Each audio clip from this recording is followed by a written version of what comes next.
interesting times. Today's stories. In Australia, Aid to Humanity reaches out to OFWs and students in Brisbane. In Texas, Houston braces for Hurricane Imelda. In Hawaii, we will take you island hopping to Molokai, the Friendly Isle. In Canada, Odafest wows Calgary anime fans.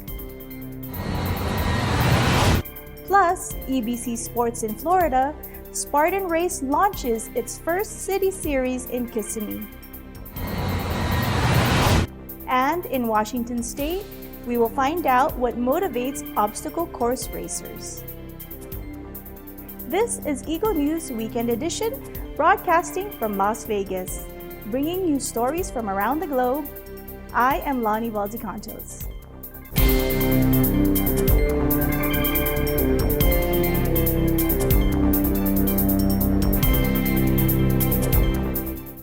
In Australia, aiming to provide assistance to overseas Filipino workers, or OFWs, and to Filipino students there, the Church of Christ brings to Brisbane Aid to Humanity.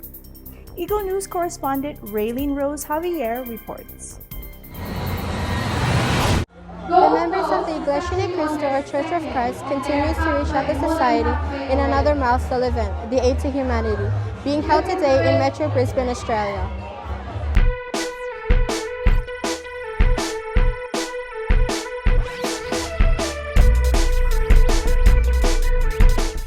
More than 10% of overseas Filipino workers, or OFWs, have headed to Australia since 2017, and the number has been increasing throughout the years. Add that to the growing number of Filipinos who are in student visas opting to study in Australia as their way of finding a greater pathway. Realizing the challenges of the OFWs and the Filipino students in adjusting and transitioning to the Australian life and culture, the Iglesia Ni Cristo, or Church of Christ, organized the Aid to Humanity event to reach out to them and provide them with support and assistance. The aim of this activity is to help our fellow men, and in this particular Aid to Humanity here in Brisbane, we are focusing, or we are targeting our fellow Filipino who are still working here, having their working visas and student visas.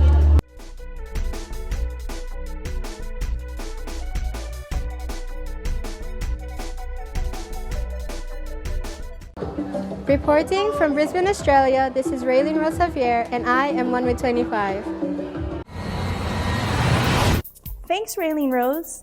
Meanwhile, in Texas, with many still recovering from Hurricane Harvey's wrath from 2 years ago, Houston braces for Hurricane Imelda this time.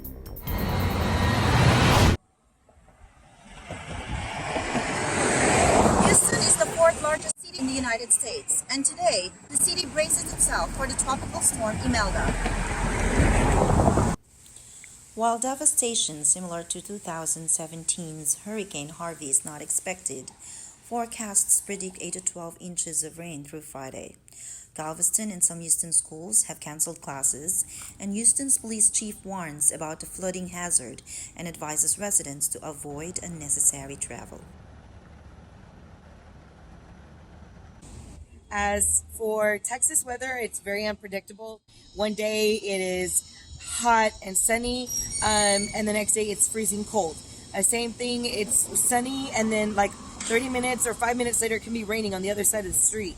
But one thing I can say about Imelda is, when you see tropical depression, tropical storm turning into a hurricane, the first thing you see people do is always board up their windows. And I'm thinking, why are people boarding up their windows? Because if you don't have a good roof, there's no need in boarding up your windows, because that's the first thing that's going to go with those winds.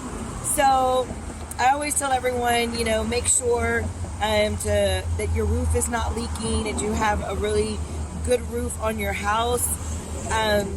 That way you don't have those problems.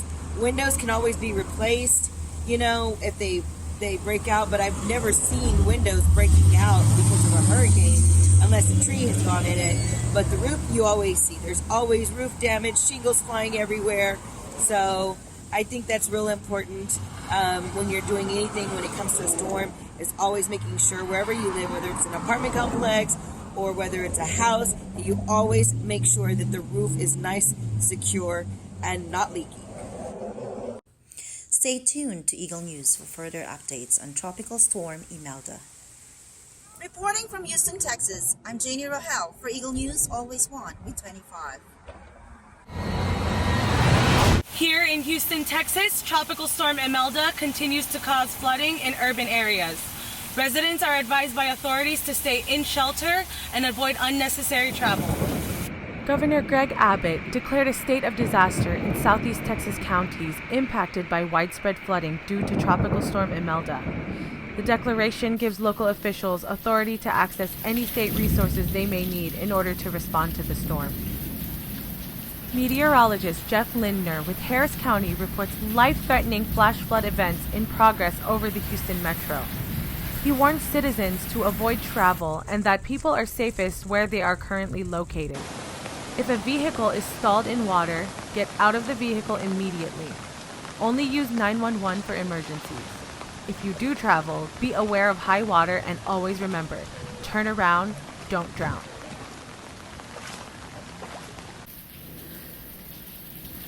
An update from the San Jacinto River Authority states that heavy rainfall measuring 3 to 5 inches per hour are moving into the Kingwood, Humble, Huffman, Crosby, Atascocita, Highlands, and Mont Belvieu areas. This will cause a rapid onset flash flood in urban areas, overbank flooding, and near bank full conditions across northeast Harris County, Liberty County, and southeast Montgomery County early today. Stay tuned to Eagle News for updates on Tropical Storm Imelda. Reporting from Houston, Texas, I'm Jessica Isidro with Eagle News 1 with 25. Coming up, in Hawaii, we will take you island hopping to Molokai, the Friendly Isle. And in Canada, Odafest wows Calgary anime fans. Eagle News Weekend Edition will return shortly. Stay with us.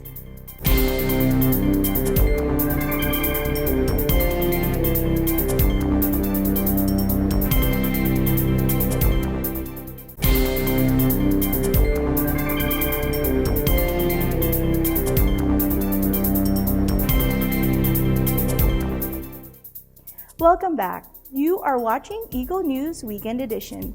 I am Lonnie Valdecantos. Hawaii correspondent Alfred Asenas recently visited the island of Molokai, which is the closest to Oahu. There, he'll give us a brief tour and highlight some unique features about this small island getaway. Take a look. How's it? We're gonna go island hopping to the island of Molokai.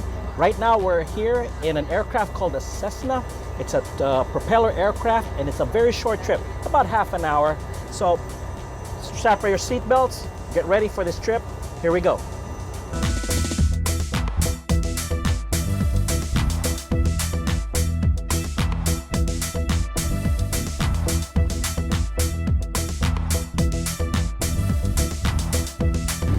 As you can see on the far right edge of your screen, this is now the western part of Molokai Island. It is almost a half an hour into our flight, and some have approached us and asked about, hey, why not build some sort of a tunnel or a bridge or causeway of sorts to connect all these islands, especially between Oahu and Molokai? And the simple answer is that this channel right here, this body of water, is a critical passageway for marine life, especially humpback whales around this time of year when they migrate between here and north of the Pacific Ocean. Right now, I believe they're at the tail end of their feeding and breeding nursing season here in Molokai and especially in Maui. So any kind of infrastructure that's placed in between could compromise their natural environment. The island of Molokai is located between southeast of Oahu and west of Maui. Being the 5th largest island in the Aloha State, Molokai is more than twice the size of Staten Island, New York, or about the size of Guam. But with a population of just slightly above 7,000, Molokai is often described as the most Hawaiian of all islands because of its predominantly agricultural and natural environments. We should be landing at Molokai's airport any minute now. I believe we're looking at the center portion of the island, and as we notice, it's mostly lush green. Not a whole lot of civilization, if you, so to speak. It's as if we're going back in time to the old days of Hawaii, full of lush fields, mountains, obviously no freeways, nothing of that sort that's already typical in Oahu.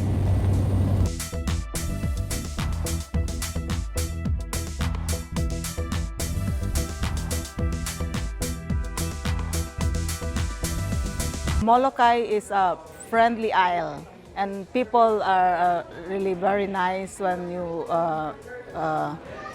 meet them, and that's why I love to stay over here. Molokai is a peaceful place, and there's no traffic lights, and there are plenty deers in the road when. Oh, plenty of animals. No, the deers. You can meet sometimes 20 deers in the when I'm going home at my place, and I can meet, and then they eat my plants. The deers, yeah. About a 15-minute drive north of Molokai Island's airport is a peninsula that literally sticks out like a thumb on the map. Named the Kalaupapa Peninsula, it once served as an area for those afflicted with Hansen's disease, more commonly known as leprosy, in the 19th century. We hitched a ride with Theta, a Honolulu resident who was also visiting the island for an event and some relaxation.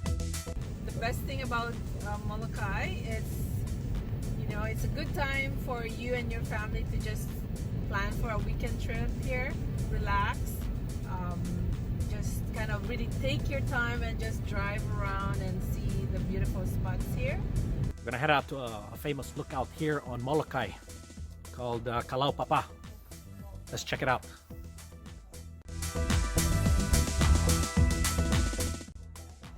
Just into this trail, this reminds me of another trail on Oahu called Kuli'o'o Ridge in East Oahu. You got your pine trees here and a rough trail with roots sticking out, and at the end of this trail you're gonna have a breathtaking view of the ocean and everything else that's over there. After much effort in walking the rugged trails, we were finally welcomed with a cemented sidewalk that led us to the breathtaking views of Kalaupapa. Several markers highlight the location's history and significance. So, for a quick getaway from the hustle and bustle of Honolulu, why not take the time to visit Molokai Island and the Kalaupapa lookout trails? While there may be positive features about Molokai Island, there are some notable drawbacks as well. Residents here have to greatly depend on Oahu and other places outside to sustain their lives and livelihoods. Prices of commodities are high because, of course, they ship it over here and it costs more. And there's no McDonald's or Jollibee. So every time we go off islands, we go to Burger King and Jollibee and McDonald's. And prices of gasoline are high. We just have to deal with it because we have no choice. The commodities are coming in through barge like that. So we just have to live our life. But it's a peaceful life. I like it here. Later in the day, we headed back south to Kaunakakai, Molokai's largest town. This is also home to one bakery that makes one of the most sought-after bread in the entire Aloha State. Meanwhile, Molokai resident Lynn shared her experience about life on this small island. For me, it's simple. My bayanihan, especially for the Filipino community, it feel like home in the Philippines. Well, this is a friendly isle, of course. It's always known as a friendly isle. But we are always welcome people to come and visit the island. Other attractions on Molokai include Papohaku Beach Park to the west and Halava Valley to the east. Places that, at least for yours truly, are definitely worth visiting in the near future. So we hope you've enjoyed our little tour of Molokai, the Friendly Isle. Reporting from the island of Molokai in Hawaii, I'm Alfred Asenas, 1 with 25. Mahalo, Alfred! Meanwhile, in Canada, Odafest, a 3-day Japanese anime festival, wows Calgary's anime fans. Eagle News correspondent Kat Joy reports.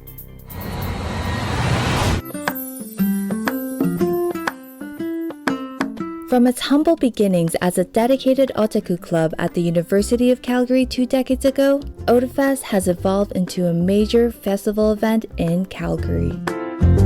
The 3-day event draws anime fans from the region and showcases the best in Japanese animation. But it's more than just viewing anime, although there are plenty of screenings from the classics to new genres. Those passing through the turnstiles also have a chance to sample Japanese pop culture. There are musical concerts, there is improv and live performances. Those with a competitive edge can indulge in video gaming and competitions. There is cosplay for people into role-playing, and you can shop. But what do you buy at Odafest? Vendors hawk anime-related items, cosplay, and much more. Still not enough? The festival featured autograph signings and meet and greets with special guests including James Landino, Rusty Meeks, and Wendy Lee. At Odafest in Calgary, I'm Kat Joy for Eagle News. I am 1 with 25. Thanks, Kat Joy. Sports news coming up. Everything Spartan Race. Stay with us. Eagle News Weekend Edition will be right back.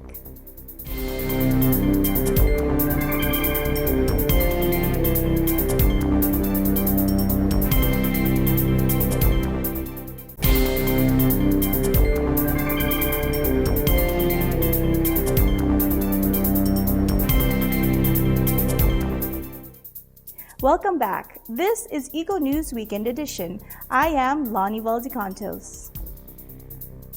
Eagle News correspondent Jay Rosquitas takes us to the Spartan Race in Kissimmee, Florida, as it launched its first city series. Take a look. Weighted burpees, box jumps, and the gauntlet. These are all challenges in the Spartan Stadion series that were implemented in the first ever city series here in Kissimmee, Florida. Let's get the deets from athletes here at the Spartan City Sprint.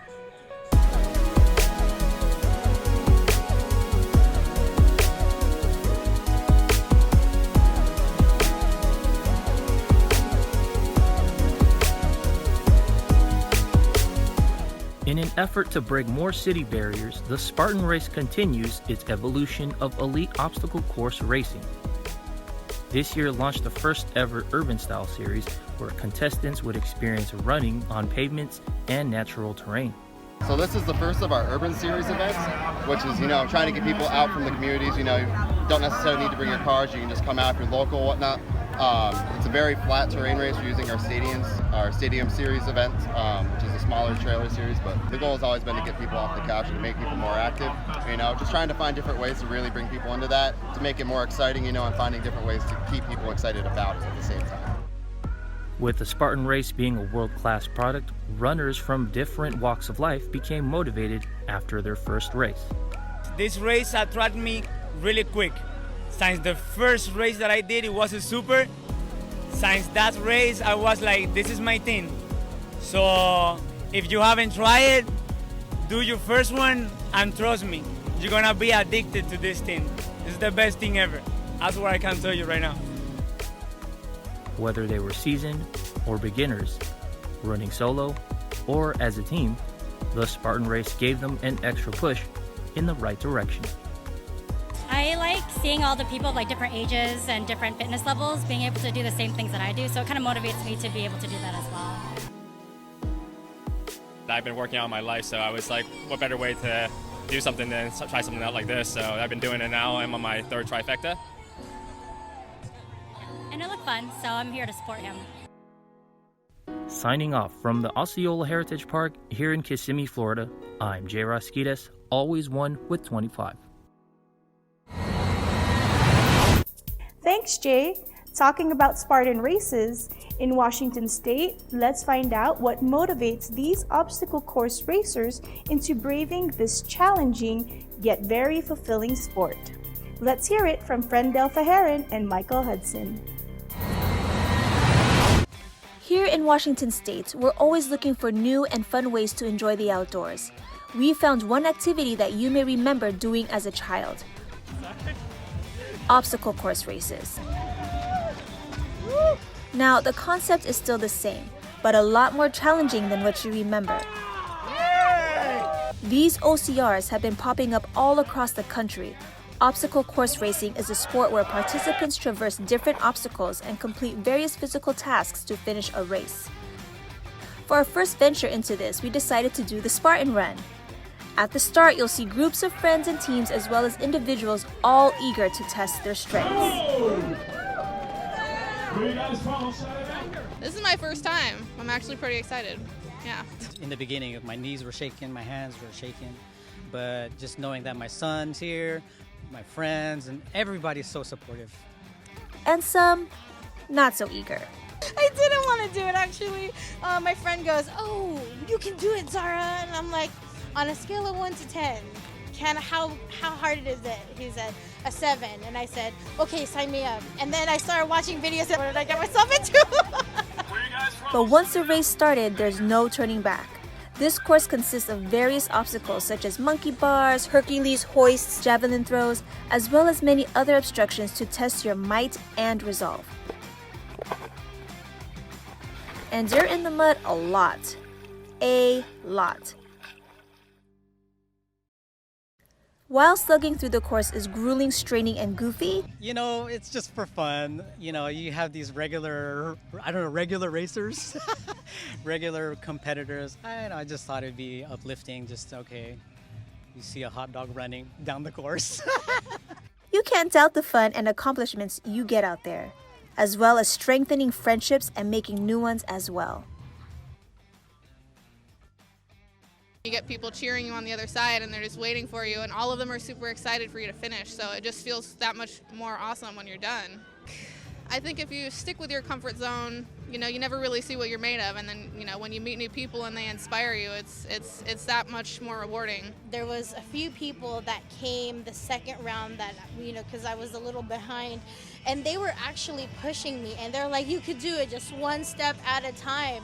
And it was really nice because once I got to the end and I got my medal, I found them again, and they're like, great job, you did so great, and then they're like, you made it happen. So it's really nice to know that even though it may not be people that you know, it's actually, these people are even motivated to motivate you. And I just feel like this, with all these people, being with my dad, it's a whole new experience, and it was fun. No, just going through the course, we were able to see and meet so many different people from different walks of life, different physical capabilities, able to just conquer the many obstacles. And just like our friends that we saw in the interviews earlier, just inspiring, Mike. Like, I'm even motivated to do the next run in April. Oh, definitely. I'm going to conquer tomorrow and the other days to come and really push my boundaries. Yeah. How about you? I'm super glad I did this. As you guys can see in the footage, a lot of the obstacles were really tough, but at the end of the day, it's about having the mental toughness, and I think we were able to overcome that today. Indeed. That's it, guys, for now. I'm Frendel Fajarin. And I'm Michael Hudson. And we are one with 25. Thanks, Frendel and Michael. That was intense.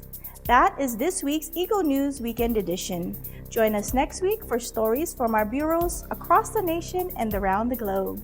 Visit our websites at eaglenews.net and eaglenewslive.com. Follow us on Twitter at twitter.com/EagleNews and facebook.com/EagleNews. Thank you for watching. I am Lonnie Valdecantos. I am 1 with 25.